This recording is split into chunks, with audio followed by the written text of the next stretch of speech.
हमारा टॉपिक है polynomial find करना है अगर हमें उस क्वाड्रेटिक पॉलिनोमियल के जीरोस का सम और प्रोडक्ट दिया है।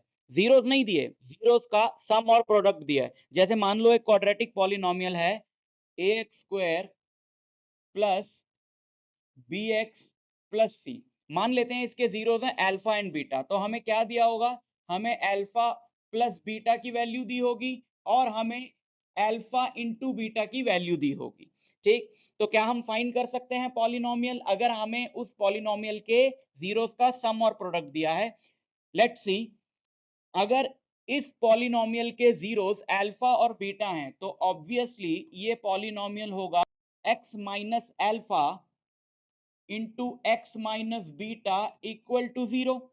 अब इसको अगर हमने खोला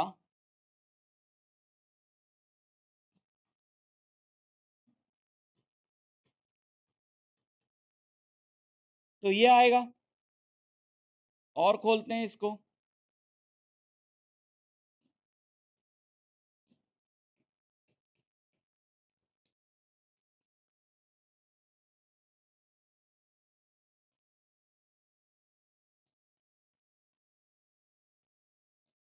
इसको ऐसे लिख सकते हैं। तो अगर आपको क्वाड्रेटिक पॉलिनोमियल निकालना है, क्लियरली यहां पे हमको मिल गया कि अल्फा प्लस बीटा क्या है? Sum of zeros, and alpha beta जो है वो प्रोडक्ट ऑफ जीरोस है। तो अगर आपको क्वाड्रेटिक पॉलिनोमियल निकालना है तो आप सिंपली इसको मैं वर्ड्स में लिख देता हूं और अच्छे से समझ में आएगा आपको। सिंपली आप ये वैल्यूज अल्फा प्लस बीटा और अल्फा बीटा की यहां पे पुट कर सकते हैं और आपको डायरेक्ट पॉलिनोमियल मिल जाएगा।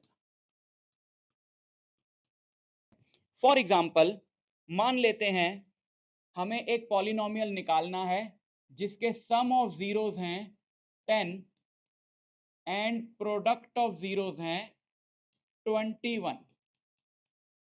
ठीक, तो आप सिंपली इसमें पुट करिए X square minus sum of zeros into X plus product of zeros equal to 0। तो ये आपका पॉलिनोमियल बन जाएगा। तो X square minus 10x plus 21 equal to 0।